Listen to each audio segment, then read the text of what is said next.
In the light off history ইতিহাসের আলো YouTube চ্যানেলে সবাইকে শুভেচ্ছা জানিয়ে দ্বিতীয় সেমিস্টারের একটি গুরুত্বপূর্ণ অংশ সক্রেটিক মেথড এ বিষয়ে আলোচনা করছি। তোমাদের সঙ্গে এই ভিডিওতে সক্রেটিক মেথড এই ধারণাটিকে ব্যাখ্যা করার চেষ্টা করছি।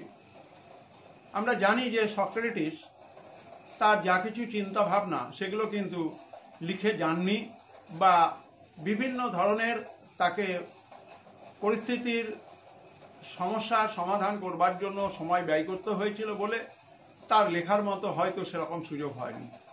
স্বাভাবিকভাবে তিনি তার শিষ্যদের যা কিছু বলে গেছিলেন সেগুলোর উপর নির্ভর করেই কিন্তু সক্রেটিক মেথড দাঁড়িয়ে আছে। এখানে আমরা দেখতে পাই বিখ্যাত নাট্য ব্যক্তিত্ব অ্যারিস্টোফেনেসের দ্য ক্লাউড, জেনোফনের দ্য মেমোরাবিলিয়া এবং প্লেটোর দি ডায়ালগ, তিনটি গ্রন্থের নাম উল্লেখ করলাম।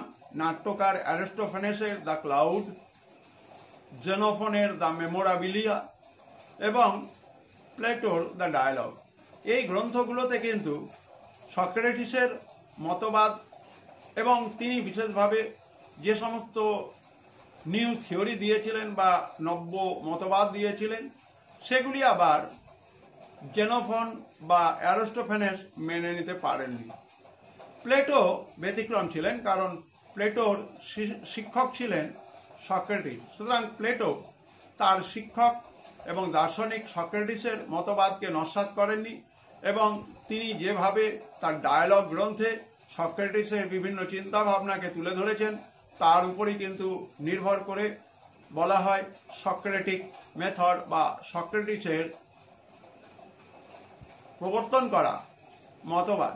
সক্রেটিস ইতিহাস অত্যন্ত বিখ্যাত ব্যক্তিত্ব, যিনি যুক্তিবাদ, যিনি মানবতাবাদের পক্ষে, কুসংস্কার, ধর্মীয় অনাচারের বিরুদ্ধে প্রতিবাদ করে হেমলক বিষপান করতে বাধ্য হয়েছিলেন।